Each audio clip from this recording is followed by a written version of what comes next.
It is I, Zulu Stuttert, here with a lot of friends. Thank you so much for being with us here today and for enduring the slight delay. As mentioned, this is our first time Twitch streaming, and we're also doing the whole remote and in the studio. So, warts and all, thank you so much for joining us here to celebrate the Skylanders Spyro's Adventure 10th anniversary. I know I have a lot more gray hairs now than I did back when we were working on it, but it's just so exciting to be here with you all, chatting about just a game that's near and dear to my heart, as well as the rest of the studio at Toys for Bob. So today what we're going to do is we're going to play through some of the original game. We're going to take a look at some of the prototype stuff, that we saw behind the scenes, and we're going to talk to some of the amazing developers who helped bring, our cherished, beloved classic to life. And so I think, what I'm going to do is actually going to toss it around to the room, introduce some of the folks that we're going to be talking with. So let's do that. And so let's see who comes up first. Well, I guess I'll start with Ray and Toby since they're sitting there on screen. Hi, everybody. My name is Ray West. I'm lead level designer at Toys for Bob. Skylanders is one of those once-in-a-lifetime franchises that everyone is proud to have worked on. And anyway, near and dear to all of our hearts. Back in the day, I was senior game designer. I did a lot of level design and mechanics design, and also a lot of cutscenes. A lot of stuff to keep track of for a game this size. Thanks, Ray. Good to be here with you. It's really an honor to be representing all the studios that worked on the Skylanders series over the years. Call out Vicarious Visions, Beanox, all of our wonderful QA testers, Right. Red Octane, so many great partners over the years. For the original Skylanders game, I did combat design and Skylander ability design, and such a privilege to work on the game. For me, the most memorable thing about Skylanders was after the game shipped, getting to actually give the game to my nephews for Christmas, and to see their eyes light up when they saw a character going from the portal and transported from our world into Skylands. And then the other thing that I always think about is the fact that working at the studio, we got a copy of each toy and each one of the games, obviously, and I didn't have kids at the time. And so I patiently collected these over the years for my own benefit. But then in 2016, had a son, and now he's 5.5 years old. Getting to see him enjoy the magic of Skylands at our house now is really special. So thank you guys for supporting the franchise over the years, and we've got some exciting stuff to look at today. So I'll pass back to Luke. Yeah, so I think what we're going to do, that's a great segue there, Toby, is actually introduce our friends who have joined us on the stream here. I think we'll probably get them in. So first up, we've got Paul Yan. Paul, tell us what you did on Skylanders and what your favorite memory is. Hi guys, my name is Paul, and when we were making Spyro's Adventure, I was lead animator. So I brought my custom t-shirt to represent team animation. And I just got to say, I think one of my favorite memories about developing the game was just that as an animator, this whole project was such a dream, because to breathe life and invent personalities into such a wide cast of characters. We're coming up with new worlds and new stories, new characters, new technology, new genre of gaming. Like this, there was just so much trailblazing that was going on, and creatively, it was very inspiring to take on that challenge. Very cool. All right, who do we have next? It is Daniel Akeda. Same question to you, Daniel. What did you do? What's your favorite? My name's Daniel Akeda. I'm a senior artist, and at the time I did level art, and I also worked on optimization and working on the ports of Skylanders. And yeah, I just hope people appreciate all the love and craftsmanship that everyone involved in the Skylanders franchise put into it. Cool. All right, let's see who's next. Mike Stout! Hello. Tell us, what did you do? What were your favorite memories? So for Skylanders, I was working on the Activision publishing side in Central Design, and I came up and was at Toys for Bob a lot, pretty much every week, 2 or 3 days, just helping out with lots of different things, and hopefully I'll get to talk about some of that later on.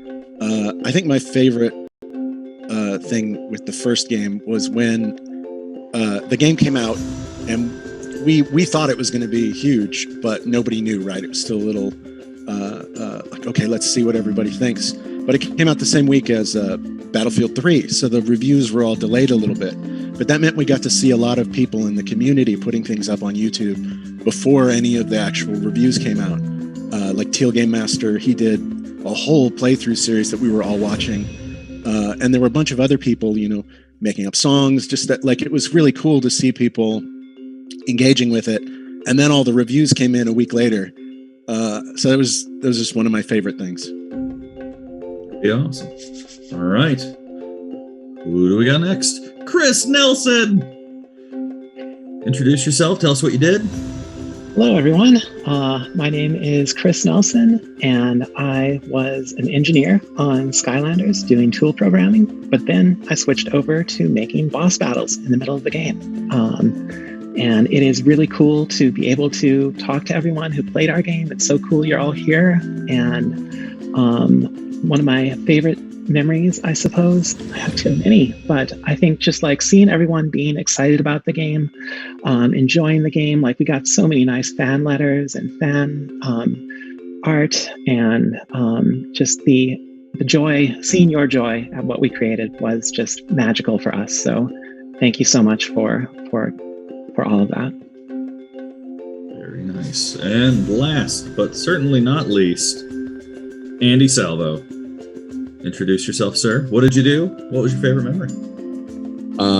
My name's Andy Salvo. I am currently the lead animator at Toys for Bob.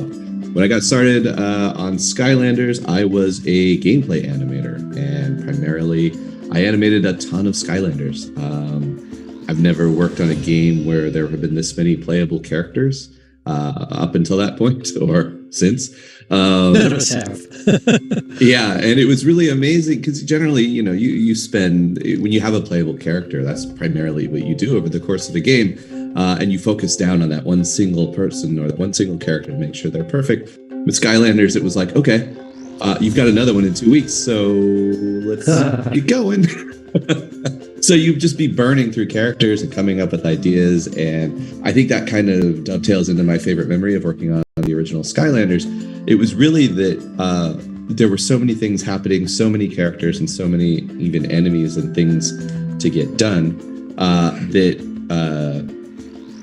we generally get to a point where the animators and the designers and everybody were so swamped that every idea would get considered.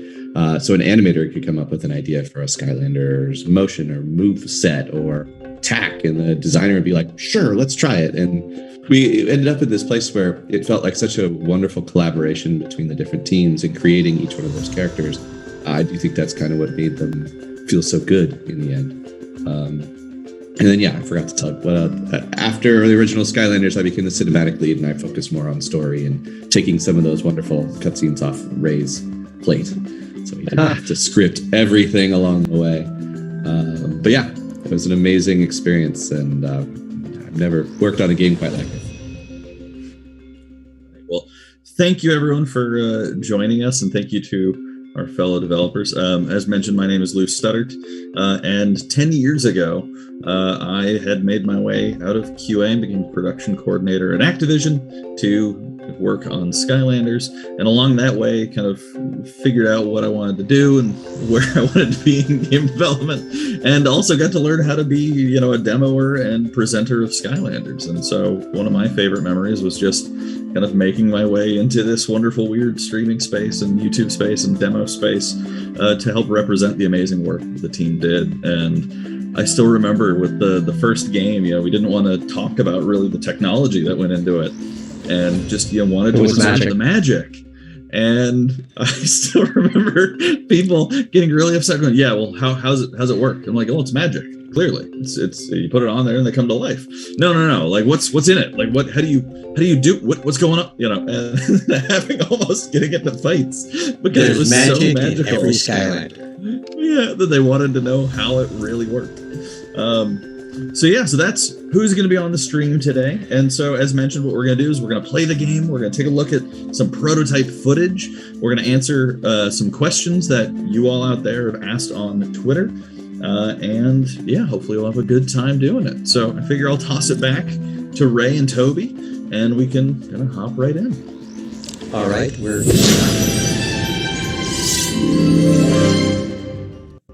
there it is. Our little streaming thing. We wanted to start off at the Wii menu because we know we wanted to have Andy talk a little bit about our logo screen, which was one of our fun stories. I think Andy and Paul had something to say about this. Paul Schmidt will join me for this. Not that screen. Not this one. See, we made this one. Make sure you wear your safety gear. Which we're not doing, but... So you don't hurt each other or your Skylanders. So what you're about to see is this Toys for Bob logo. We call it kind of the bumper video. And one thing that's kind of special about this is that this was all built by hand. This is physically happening. I guess you could call it a stop motion bit. We had a little sliver of time at the very end when we were closing out the game to make this video. And what we actually did is worked with the character modelers and the character team to print out, I believe, 64 individual 3D prints and reassembled them in real life and then composited together and then produced that because we wanted to do this high concept of literally bringing a toy to life before the game even started. So that was a really fun little project that we worked on. Yeah, we co-opted one of the meeting rooms for, I don't remember, it was about a week, and built a very strangely set up little light rig and studio to kind of piece all the little bits together and take our first passes at prototypes. And it was actually interesting how close the final was to what we were planning going in. With the 3D printer technology at the time, we were using sandstone prints, and they were very fragile, but they did allow for colored prints. So it was really just as simple as using the same process we were using to print prototype toys and use those as the frames of animation. And it actually became this is actually using sandstone technique. Oh, there's a sandstone. Yeah. And so the sandstone, I think there was some, if you're interested, there's information about it on Twitter, but it does result in a colored toy in the end, fragile though they may be. And yes, forgot where I was going with that. But it was very interesting. And I've seen since that some stop motion movies actually use similar 3D sandstone prints for face poses, just like we did way back when. Thank you, guys. Just go on, Flynn. Here we go. First level of the game. Flynn's already made his appearance. Good luck, Hugo. Boom! Actually leads to a great question we got from I'm So Cool and Cool on Twitter, which is, why is Flynn so cool? Right, and my answer to that is Patrick Warburton and our entire team of voice actors were brilliant, and the game wouldn't have been the same without them. Yeah, I mean, to continue off of that, we had so many characters with so many voices and so many personalities, and Patrick Warburton as Flynn, Sumali Montano as Callie. We had the amazing Richard Horvitz as Chaos, and honestly, just about every voice actor that you can imagine covering all of these characters. And honestly, I think the personality just was amplified by these wonderful voice actors. I love how eventually the plot of the Skylanders games became like Flynn was the main character in the story. And the Skylanders were like, let's do it, you know. Always kind of thought it was a cool evolution of his character. It's kind of by necessity, too, because I remember, you know, in terms of the cinematics, we really tried to get the Skylanders be an active player in those, but we don't know who you're playing as, and we didn't have to create like hundreds of different variants of these cinematics just so that we could accommodate. Right. So, you know, Right. these NPC, these non-playable characters are really the storytellers of this game. Yeah. Yeah. As a matter of fact, this is the only level that actually had something built into it that changed out which dialogue line was getting played. The first Skylander you put down was one of the three that came in the pack, it would actually, Hugo would actually say the name. All of the other ones had to have some generic, hey, it's a Skylander. One Yeah, of the that was a things. consistent thing throughout all the games. Is it was just very difficult to access and account for which Skylander you were using, as it became different sizes and different shapes. It became harder and harder to even have them moving around the frame because they all had different move rates and things like that. I mean, another thing that we do storytelling-wise is that it's really fun to have the Skylanders be already known by this universe. I mean, like, these are already the heroes of who you are, and the Portal Master is a character as well. And just everyone's really excited to see you, and it's this great sense of, I'm a powerful thing that is able to run around. It's a lot of fun.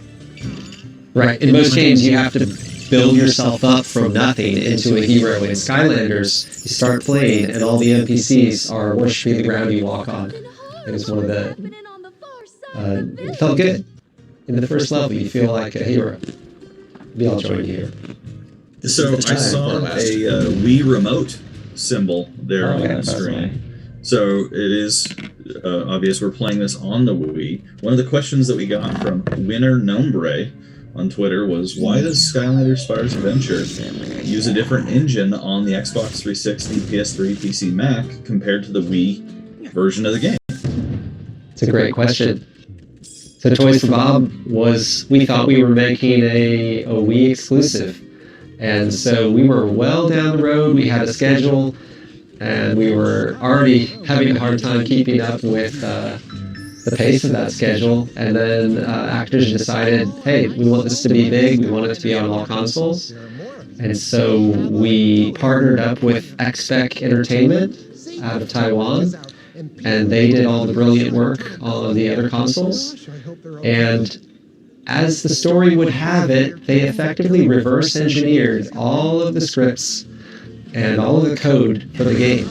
And I think that explains some of the differences between the products, but they did a wonderful job, and we couldn't have done it for all the consoles without them. Yeah, I mean, they did a really nice job on an impossible task. I mean, there was, most of the stuff was identical, particularly the Skylander-related stuff, and the powers and the movements, traversal stuff all worked well. But, some of the one-off stuff that we did, like the ship sequence in Pirate Seas and the robot sequence, which I happen to be responsible for both of those. Not that I noticed these things, but they were just a little off, just because they ran out of time, understandably. I think it's also worth noting that, they're doing this concurrently with us developing it. Right. It wasn't like we were done and we handed it over. So, they really pulled off some massive heroics, just to get that thing going. And Sorry, Mike, I cut you off. Oh, no problem. They were doing this they would play the game and see what had changed, and then they would make those changes into the game. Like, it wasn't like they, were using code and stuff. They just had assets, really, and saw how it worked. And so, we would have producers go over there, and help them sit down and play the game. Oh, these things have changed, that maybe you haven't noticed, because, it really was just just let's play the new build and see what's in there. Now, this is a particularly pretty level. I really like the tornado there. Daniel, Akeda, you got any comments on kind of the art process of making these levels? I know when we were proposing the levels, we wanted to be more toy-like. We even explored some tilt-shift looks of the game. But the big thing was the Wii lent itself really well to vertex lighting and to soft colors. And remember, this was on CRT, so we did a lot of baking on the actual vertices, so we can give it a painterly look. So the big thing was like we used a lot of tiling textures, You again. so we get Thank this nice, goodness. beautiful I'd gladly patterns escape with this kind of smaller raging detail tornado, to know except what these to do. monster gates are in my It's a real way. fun project to work on. Monsters always stake out their territory by putting up these gates. And Speaking of these are levels, you know, obviously this is a level in the main game, but one of the questions that we got out there from MZ_primetime, were there any levels scrapped in any of the games? So many beautiful One or two. More than that.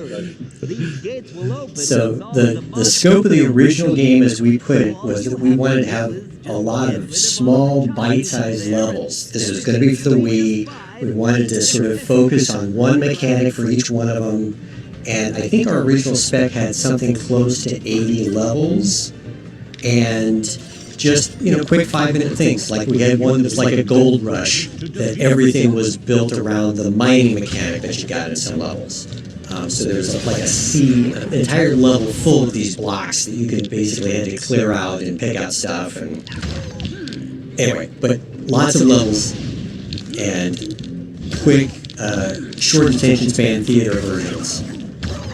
But then over time, as we changed out our scope of whatever we're doing, and we expanded to being on all the consoles, we focused on, okay, let's get a core group of levels, let's really blow them out to AAA quality.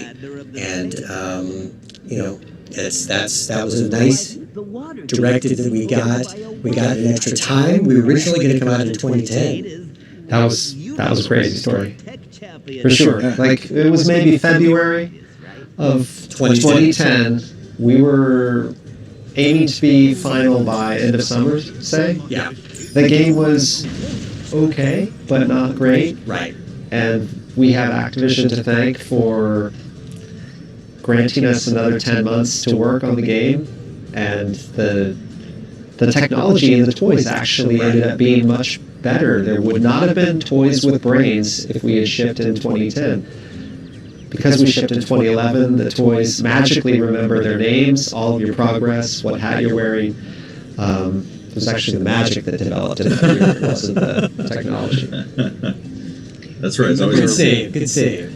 Wasn't it originally going to be like you would wave the Wiimote over the Skylander, and that would be like The Wiimote was going to hold the progress. Yeah, That's I think the memory in the Skylander was much more magical for sure, but it's kind of a No cool question. bit of history. There was some cut content for boss battles too. When we were finishing the game, I was working on the boss battles that had like chaos summoning the Doomlanders, or the evil Skylanders, I suppose they were at the time. And I tried to make it so that you could fight not just one of each of the evil Skylanders, but 3 of the same type all at once. And I had that working, but it was kind of near the end of the project, so we're like, well, we'll save that sort of thing for another game. And it wouldn't be until Skylanders Trap Team, where we had like boss battles that kind of like scaled with the difficulty levels and had different behaviors and more difficult attacks. But certainly the desire was there. Ray, who just ran past you? Your favorite characters? The Royal Mabu family for their only appearance in Skylanders. I'm actually curious what happened to them. They've been in hiding ever since. You mentioned like originally there were going to be a lot of really small levels, and for the ones that were made, I think we ended up using a lot of them as challenge levels, right? Oh, that's what happened, right? Yeah. I think so. I mean, there were probably still a lot that we had prototyped and not used, but I think we used most of it. Right. That's an excellent point. I forgot about that. Thank you, Mike. We also just recently met a Chompy for the first time on the playthrough. That is one of my favorite enemies. I believe Yours and everyone, right? I suppose so. Yeah, was that an Errol Otis creation? Am I remembering this correctly? It seems like something he would make. And yeah, those guys are near and dear to my heart, as you can tell from my background with Chompy Mage. Yeah, for those of you who haven't developed a video game, by the end of it, you feel like it feels like a family. Your development team, you go through so many tough times and challenges together that you feel like a family. And so even the people that aren't at Toys for Bob anymore, we keep in touch with them, and they are close to our hearts, and they always will be. It was a special time, Toys for Bob. Yeah, it's nostalgic for us, like thinking back about this, because like there's just so many old friends who, we don't see as much, but just as like, you as players can remember playing this with like your family. We remember developing this with each other, and it was a really magical time for us. Like I would so just enjoy, you hear about crunch in the video game industry. That's not how I felt that at all. It was just like joyful to be able to work on this. For the boss battles, I would be working like, midnight and beyond just because it was so much fun. We had like this wonderful scripting language made by Fred Ford and Paul Ritchie, where you could just like, you're playing a boss battle and you want to change something. So then you just like type something on the computer, click it with the mouse, and then it immediately updates in the game. And it was just such a good loop for developing. It was like as fun as playing games, I think. Yeah, and that's a good way to think about that too. I mean, Fred Ford used to say that his favorite thing about on Alpha Day, he had nothing to do because the tool set was sort of self-contained, gave the designers the sort of freedom to do whatever they want, which has a lot of responsibility, by the way, because then the designers, if they've scripted themselves into a corner, that's their fault to figure it out. But He still had to bail us out sometimes. I was going to say the tool set gave you enough rope, was I think the term. correct. Our lead scripter, Dan Gerstein, was so good at helping everyone like out of the trouble that we created for ourselves. Indeed. And we did. We created trouble. I'm switching save game here so that we can have some of our levels unlocked. Sure. And we were going to jump in. Oh, well, we were going to head over to Stormy Stronghold. That's got a storied history in Toys for Bob history. This was the level that we started as our vertical slice. For those who have been paying attention to video game stuff, a vertical slice is sort of a representation of what our finished product is going to look like. And we do it at a point where it's even pre-alpha. We're just getting every component of it working and smooth and so forth. And this was the level we decided to do it on. Of course, when we start actually selecting said level. It's hard to talk and play at the same time. Yeah, you guys get the level going. To come off of what Ray was saying, vertical slice. Think of slicing a piece of cake, right? It's got all the elements there. It's got the cake. It's got the layers of frosting if you're doing it right. And so, for a game development studio, what that means is taking a small subsection of a game with a whole bunch of the elements that you want to present in the game, as part of the larger experience, to something representing a finished state. So when you hear alpha is usually the whole game. A vertical slice is just like a level. But now we're in Stormy Stronghold, and I think what we're going to do is we're going to bring Mike Stout in, so that way he can talk us through a bit of the enemy design setup here and what this level kind of represents. Yeah. So I remember working on this. Toys for Bob provided me with a top-down map of the level, and then I sort of wrote over it with like what I was suggesting for how we could do it.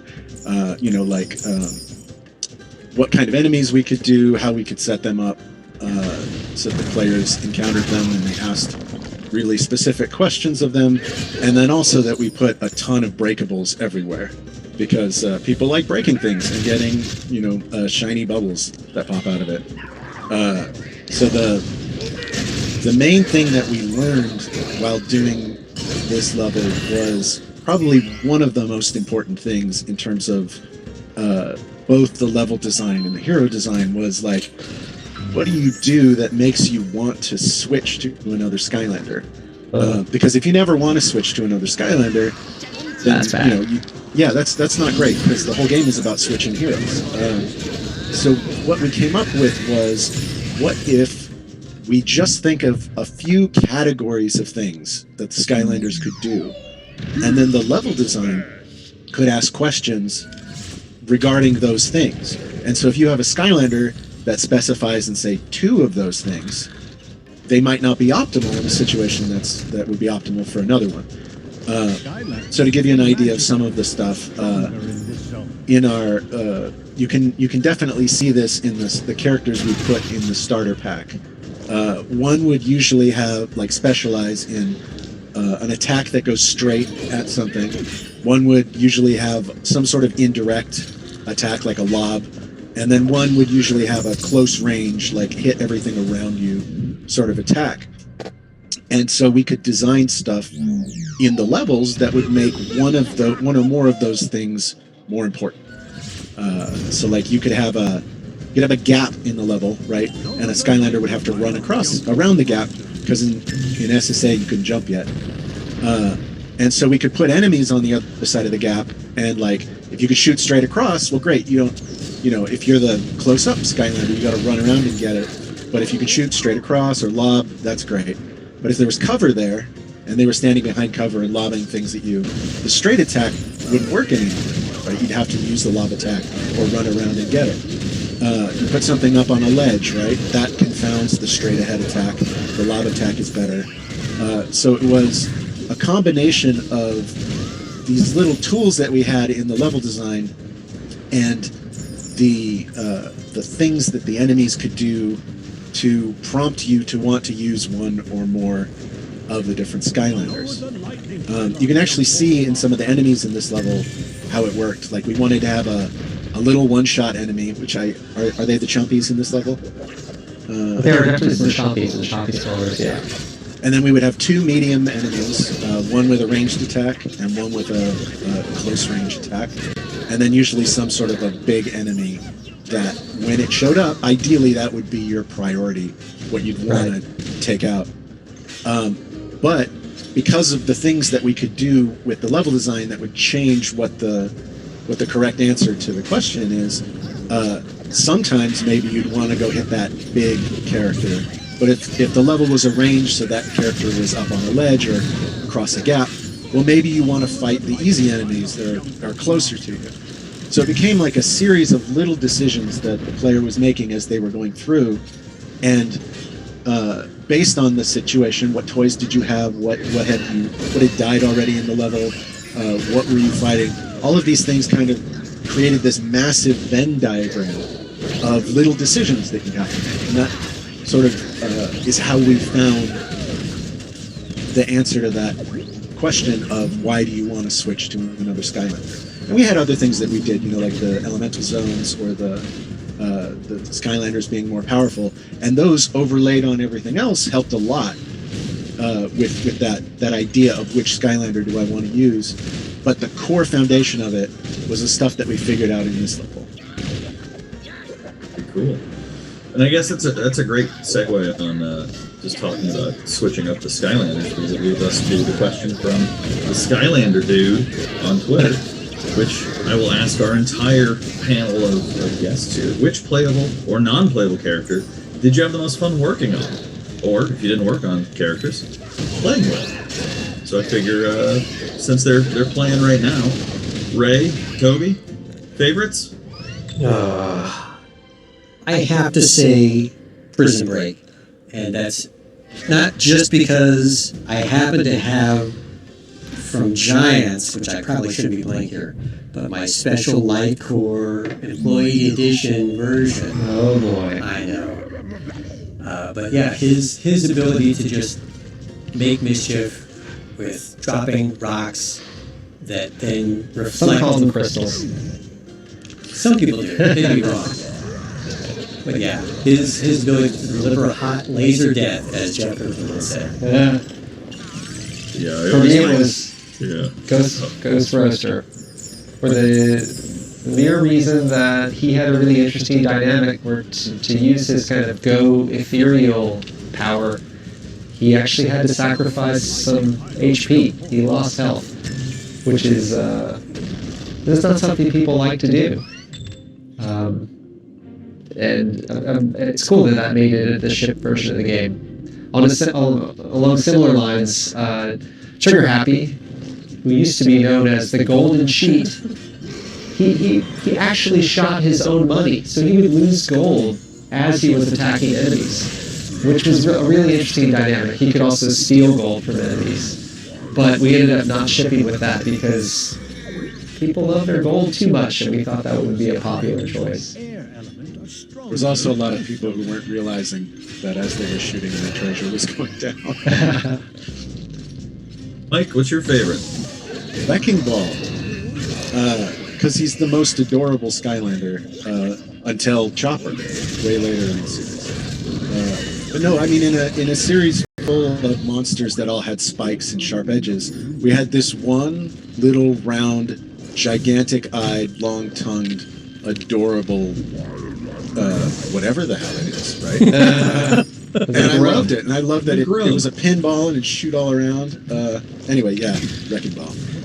Very cool. Paul-Yan, favorite? Yeah, I think I have to agree on this. I have a soft spot in my heart for little chibi-like characters, and usually like the proportions are either they're 1 or 2 heads tall. So like Trigger Happy, definitely Chopper. Chopper was the dinosaur one, right? And that one was a great one. And like Pop Fizz. Those characters were just so bouncy and squishy and so small and cute, but devastating at the same time. Gotta go back to your stuff.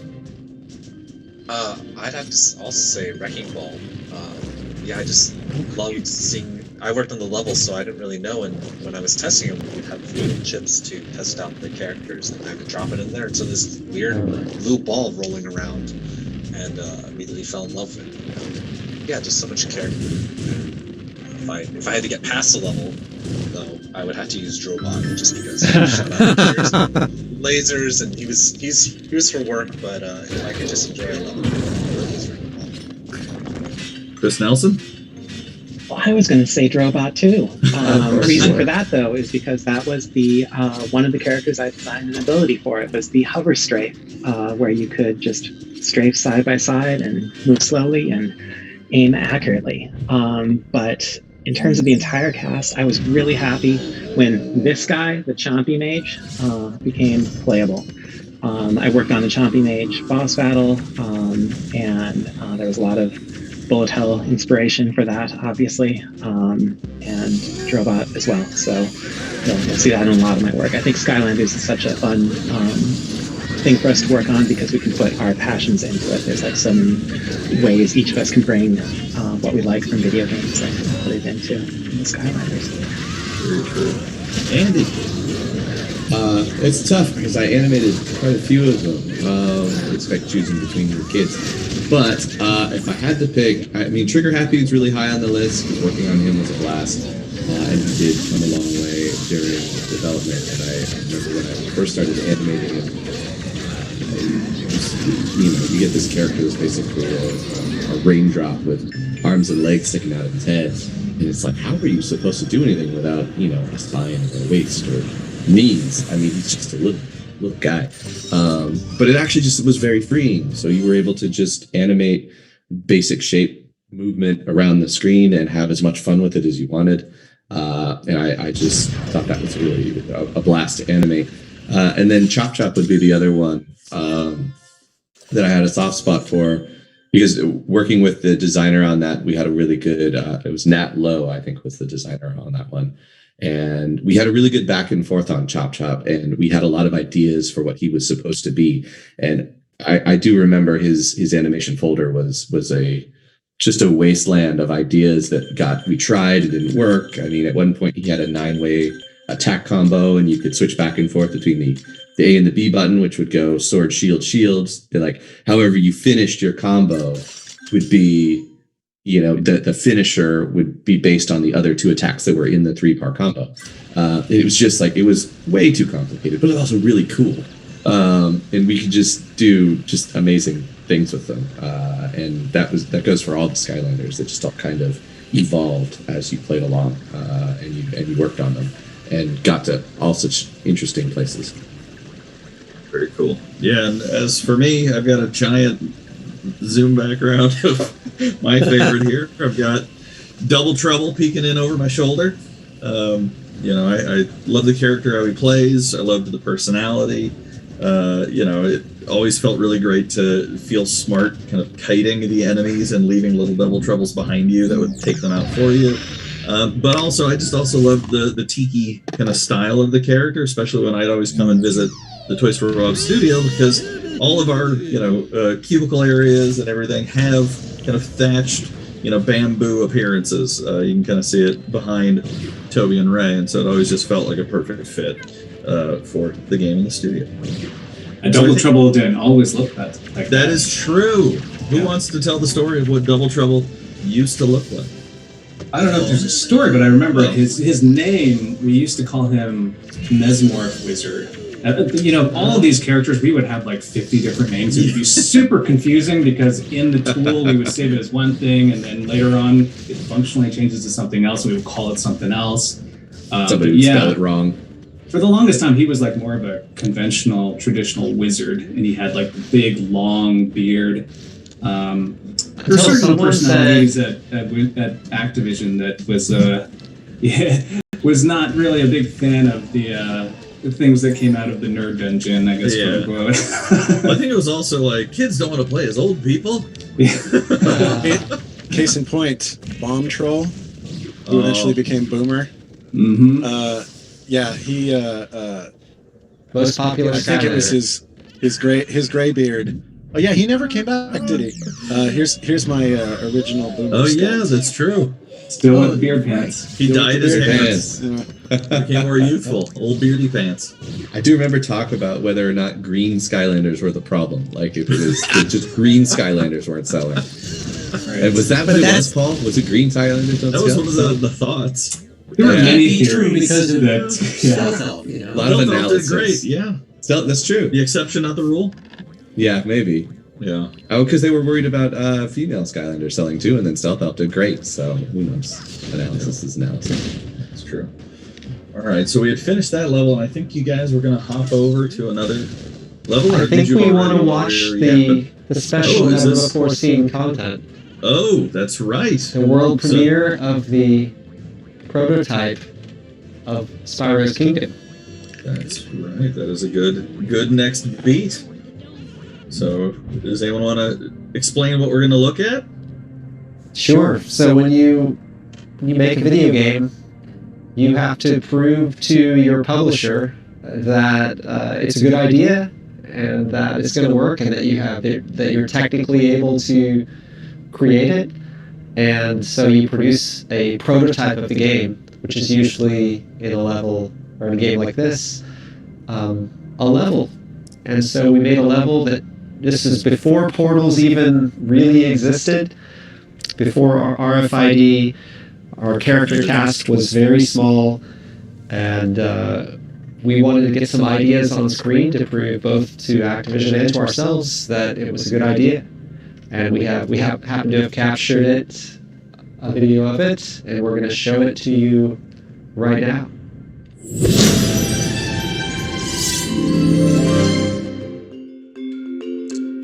How about that logo? 1.0. Oops.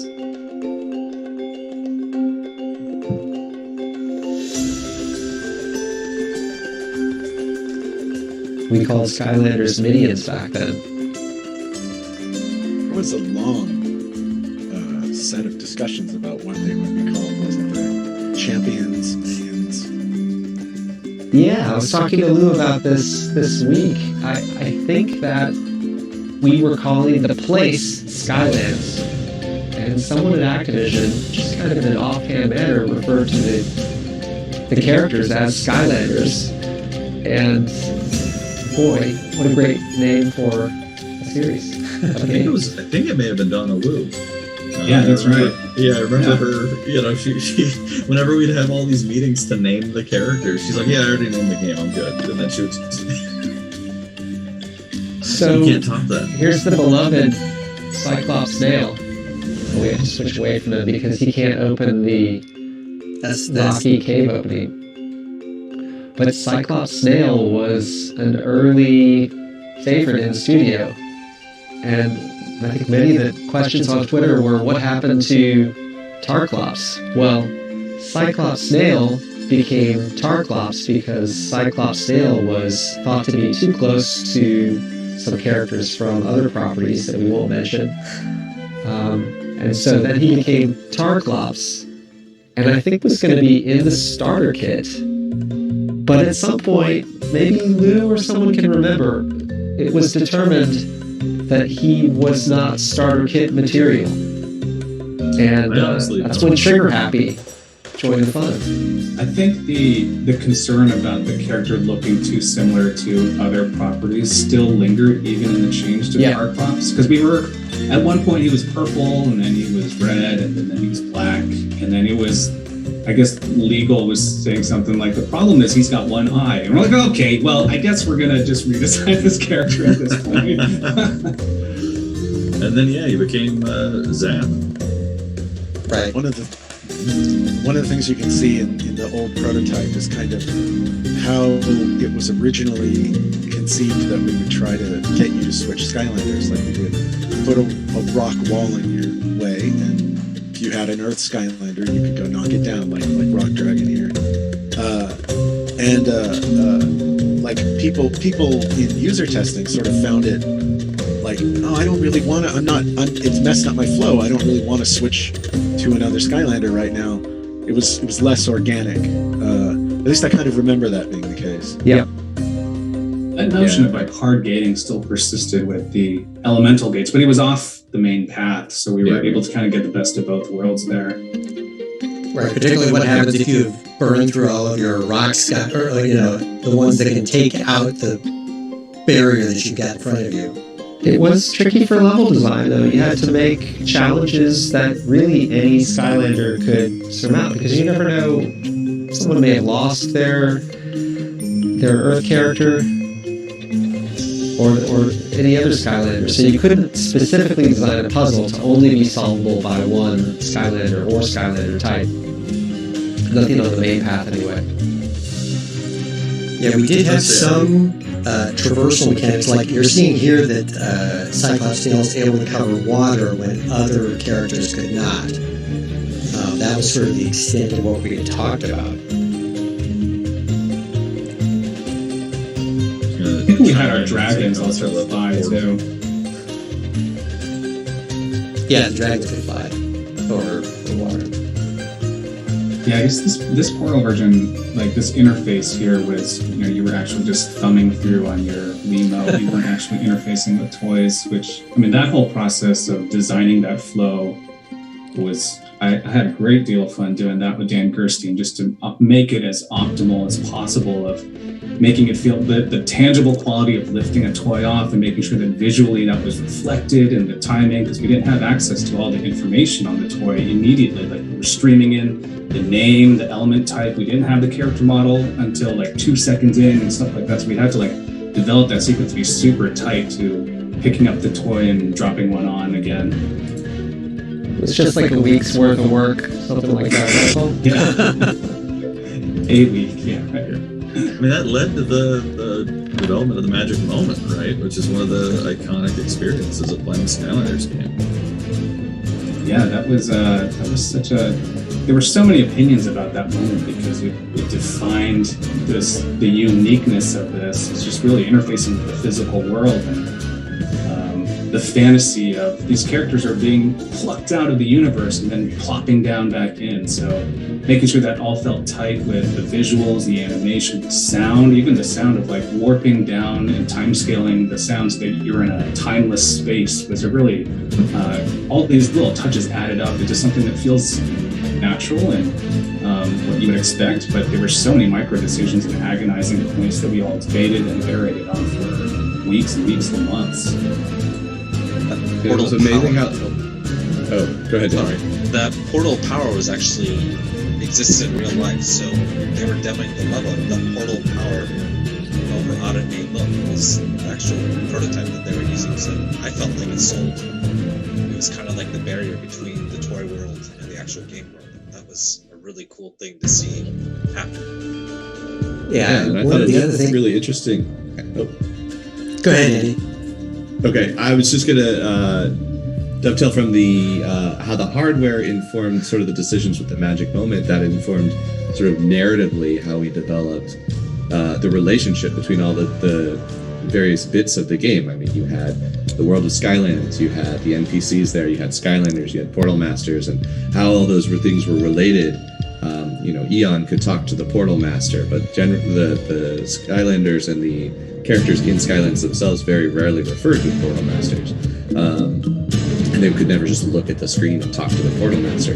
That all these decisions kind of just were born sort of naturally out of how the relationship between the hardware and the game and the characters in the world synthesized. So I just thought that was a really cool way that the story kind of developed.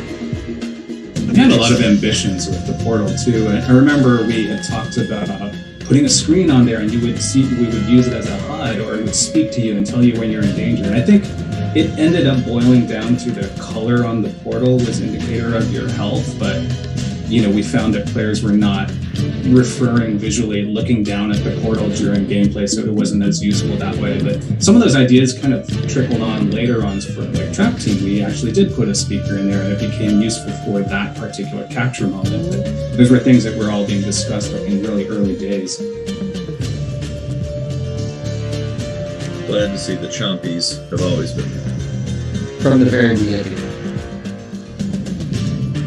One other thing is how the toys really sold this to Activision, and what we knew is the fact that we kept making, as Mike showed off earlier, his version of the early prototypes of the Bomb Troll became like a collector's item for these green light meetings. You'd go in to show off the state of the game to the executives, and they would all get excited. They'd pick up the toys, they'd look at them, all of these hand-painted ones that we had.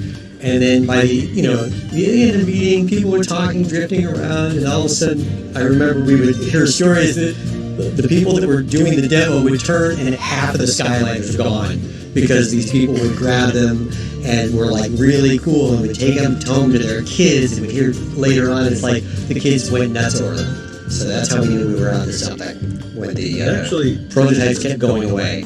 That's actually a really good, real quick segue into the notion of how we got, initial prototypes, right? Because initially, this was before 3D printing, really. And so all of the original ones were hand sculpted, out of clay, hand painted, and then to duplicate them had to work with other teams to then duplicate out of hand sculpting the ones that were made by the studio, and then all of these crazy, ultra, rare handmade things were the initial Skylanders. And then obviously 3D printing came into be, and the studio was quickly populated with refrigerator-sized 3D printing units.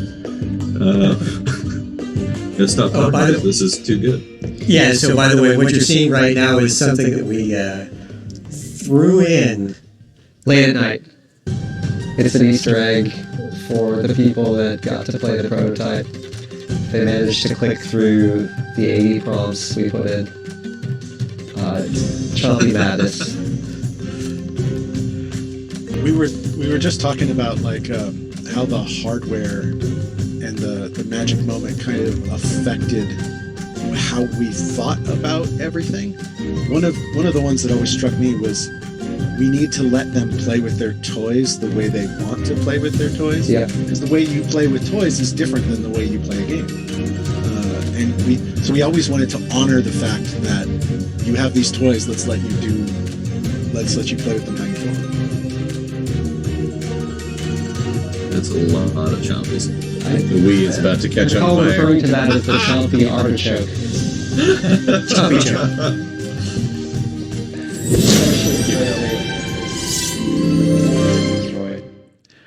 So, we actually have some of the initial, let me see if I can get it on the camera here, but it's this is one of the molds that we did to make the Cyclops snail that, just standard resin built out of a mold, and off. Out he Brick is one of a comes. kind. that's, the hand-painted version. And I think that one was sculpted by Eway, right? yeah. I remember Eway and Irene painting those too. Yeah. And that was honestly one of the things that was so incredible about working on Skylanders is that it was, oh goodness, Ray, watch out. Sorry.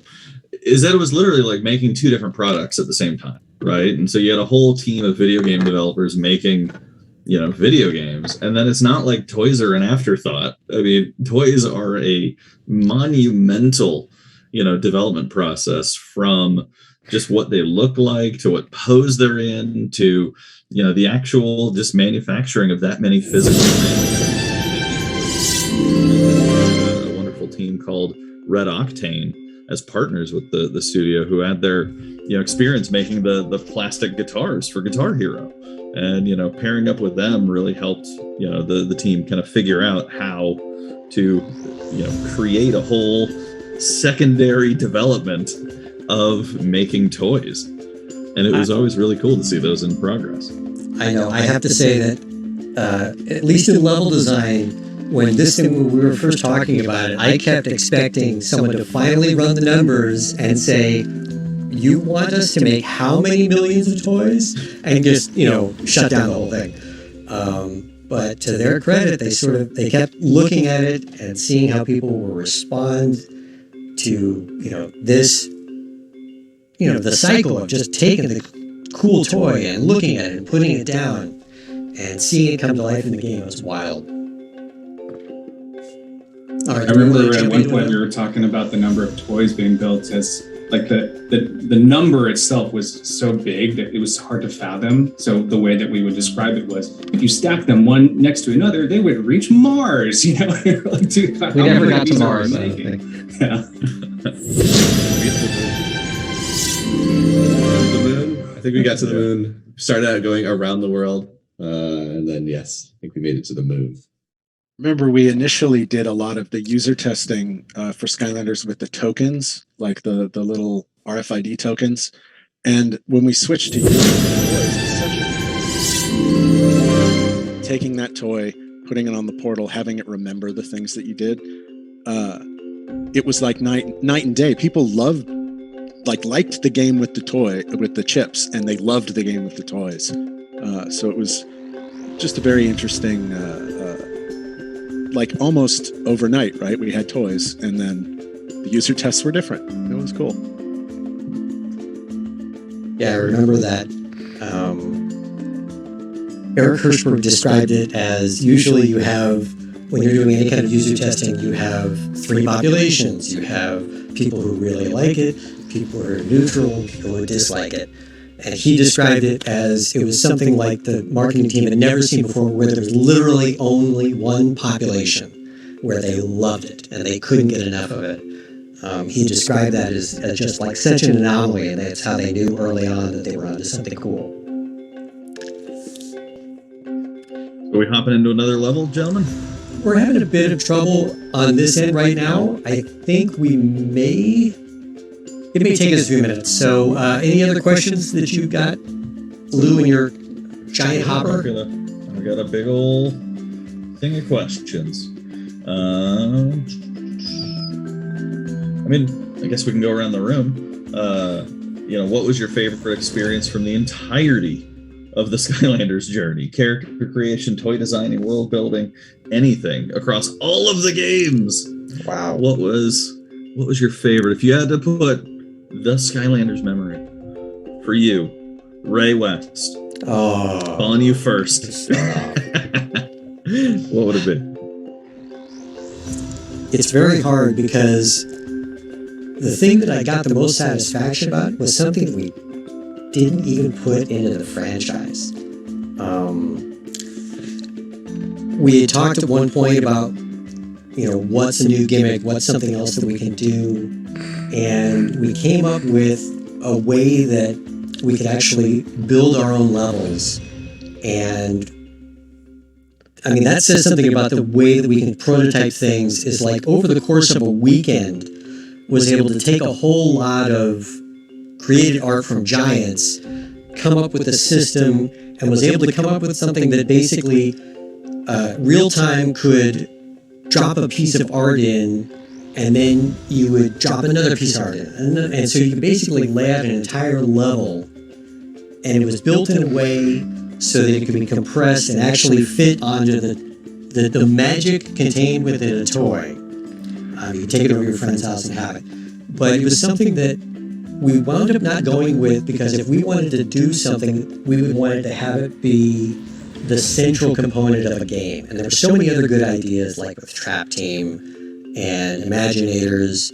You know, we decided, well, let's put this off and we'll revisit it at some point.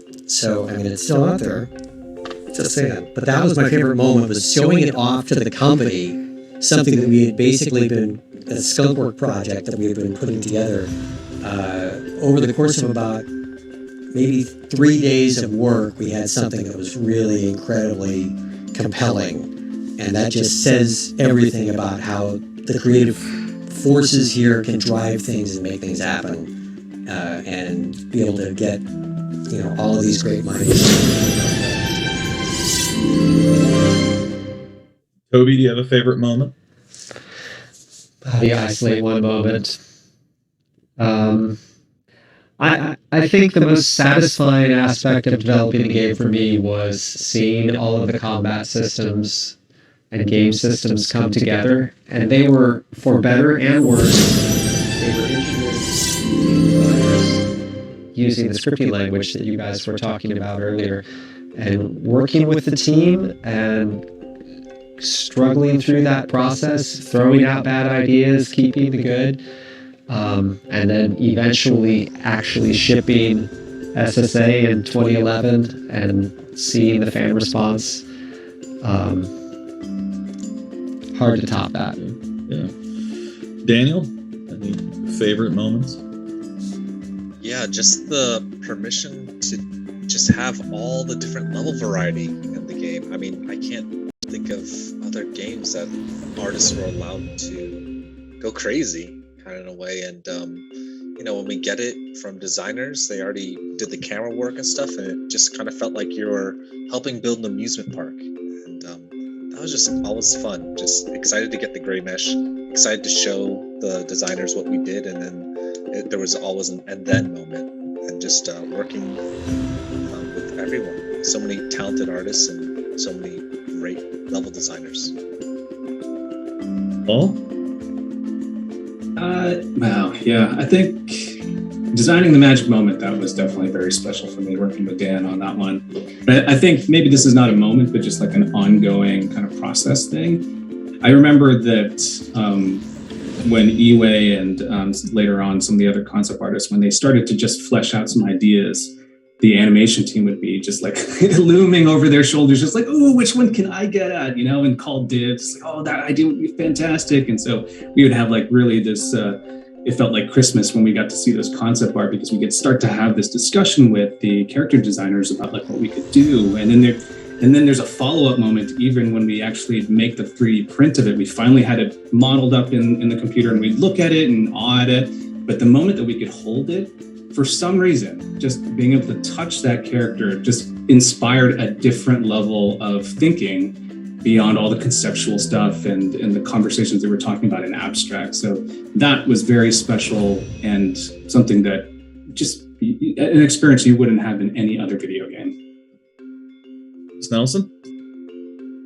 So each of us on the stream has like favorite games from our childhood, and not just favorite games, but games that are special to us. And if you're watching this stream out there on Twitch, Skylanders might be something like that for you. And like being able to work on a game that is special to people, like that's why we're here. That's why we try so hard to just try to pay that back and put something special into the world. So once we were seeing that people were having that reaction and loving the series so much, that just like warmed all of our hearts so much. And then I guess a side that we hadn't talked about was like just going into toy stores like Toys R Us and seeing the giant displays after every release. Like, wow, that was just something unfathomable. Mike? Yeah, I'm similar to Chris. For me, Skylanders was the first game I worked on where like YouTube was a thing. Like YouTube had been around for a while, but it isn't what it is. It wasn't what it is now. It wasn't TV, right? It was a place where people put videos, you know, and it was just starting to get to the point where it's going to be what it is like now. But I could all of a sudden see people playing through my game and interacting with content that I'd made and talking about it, right? Like it was like user testing, only way better, because they were constantly saying what they were thinking.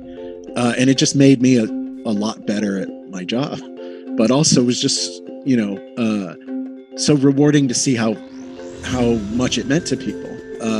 You're going to toy stores, like Chris said, and seeing the Skylanders section and overhearing, you know, people talking about like what they wanted to get, and you know, seeing kids excited about it. Like it was just so. Or I could talk to people who had kids and they knew about what I'd worked on. You know, I had never worked on anything like. If you talk to people in the industry, they all know who Ratchet and Clank is, but like, you know, the person who cuts my hair didn't, but that person had kids, so they knew about Skylanders. So yeah, it was just a very, very interesting experience. Cool. Yeah, I know for me, you know, I think Chris said it really well, and you know, I got to do a lot of really cool tours and show off the game to so many people, and I got to figure out how to combat stage fright and do presentations for the thing, you know, and I got to figure out what I kind of wanted to do with my whole kind of career, as I mentioned, but none of that compares to getting to harness dad joke energy and figure out what to name and, you know, help with the taglines on characters. And as, you know, all my friends on the stream know, the dad joke energy thrives in my core of being. And so getting my first, you know, like tagline or my first, you know, character name, I still remember, you know, because what we would do for the characters is just come up with just lists of names, just these massive, like every character probably has, you know, 50 to 100 alternate names, 50 to 100, you know, alternate taglines. And if your name got, you know, like picked through the mass selection process and all the executives, it was just the highlight. And I still remember my first two. So my first tagline was for Shroom Boom of "He shoots, he spores," and my first Skylander was on Giants was Thumpback. And so, you know, I nothing, you know, validating my love of dad jokes and bad punnery into career progression. Yeah, you can, you know, you can't make a better experience than working on Skylanders. All right, I think we've got to start wrapping it up. We wanted to get into one more level, having a few technical difficulties sharing the screen for it, so we're going to have to close it down for the day.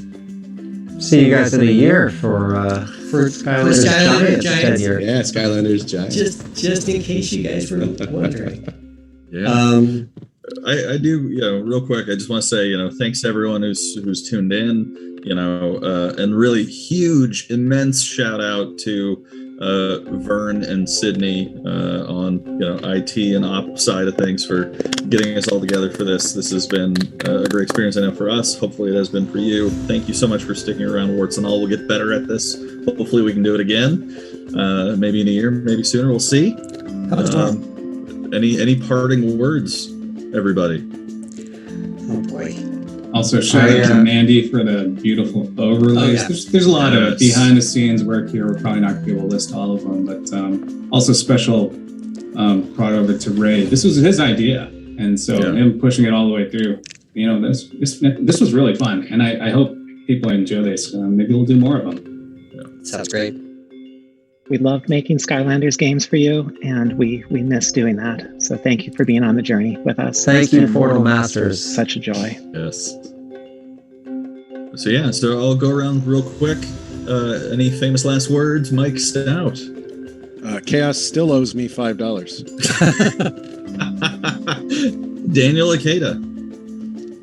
Thanks for loving the game as much as we love making the game. Paul? Boom. Couldn't have said it any better. Andy. I just want to say thanks. We couldn't have done it without all the fans and all the love you guys have for the game. We love it just as much as you guys do.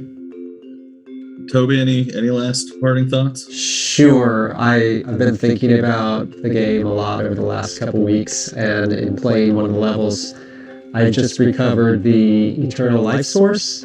It joined back into the core of light, and Hugo turns to Arbo, son of Barbo, child of Larbo, and says, "What a remarkable creation." And Arbo looks at the screen and says, "We are all remarkable creations."